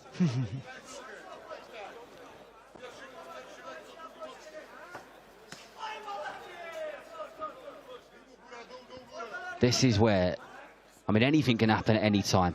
Yeah. And I'm very much aware of the commentator's curse. But the kind of technical ability will... Look at that shot from Umataliev. You see, Umataliev he understands that Drabic's powerful, and he will be aware of the first round stoppages, so he's not staying there too long. But I like the way he's setting himself in the middle of the ring like he did then. He's not just backing up for no reason. He'll skip round, back to the middle of the ring, and then find something from there. It's clever. His style is like a young Lomachenko, isn't it? Yeah, he's not letting Drabic get in any momentum. The way that he'll throw a 2 or 3 shot combination, head and body, then just Drabic's looking for him, thinking, where on earth has he gone? Yeah, and that lead uppercut that we saw earlier was a lovely shot. The jab there, he touched the glove round the side and then poked it through the middle. Quality work, changing the shape of the shot and everything. Just looking round here at ringside, there's some really good boxing people here, and everyone is glued to the ring.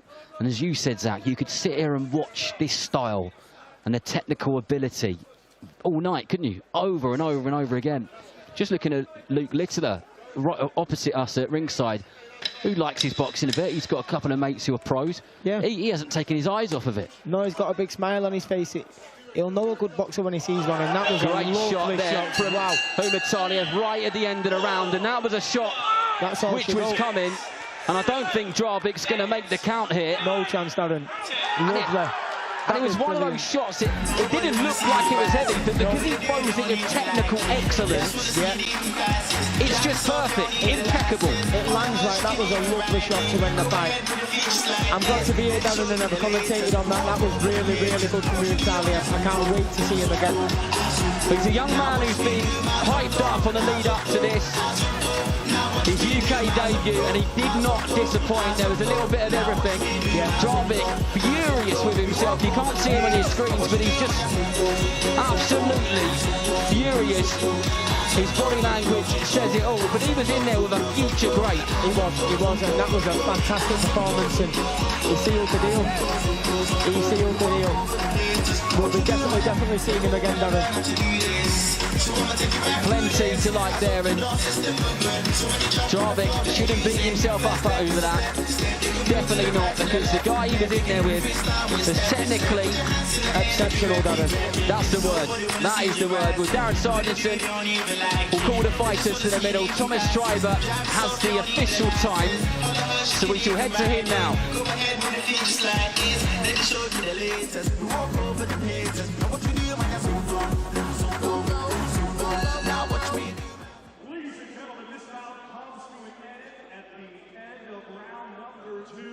Therefore, your winner by way of knockout and still undefeated, Javohir Umataliev.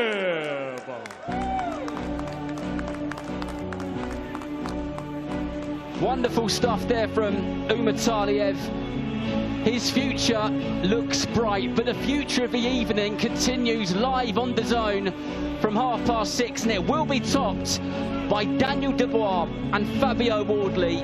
And in the words of a tagline, don't blink.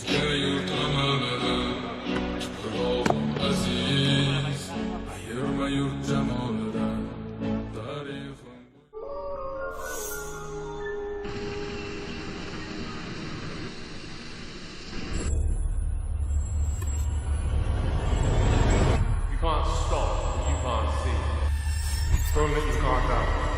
Don't get distracted. Don't blink.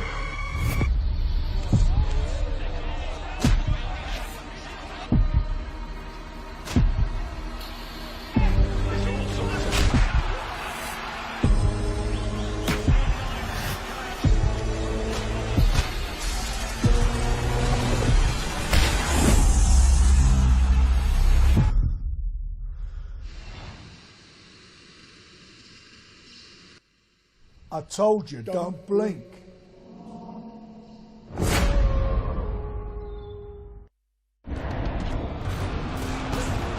Fight Night on DAZN, brought to you by That Prize Guy.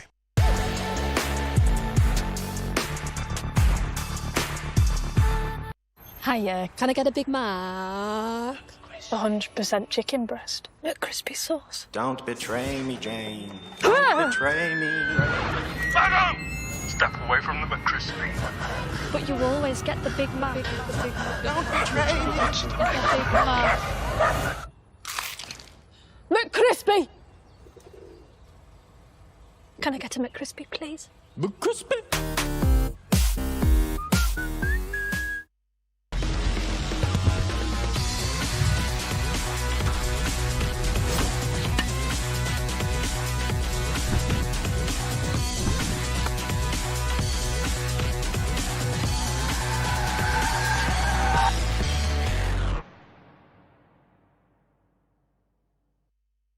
Don't miss heavyweight icon Oleksandr Usyk take on legendary kickboxer Rico Verhoeven, May 23rd.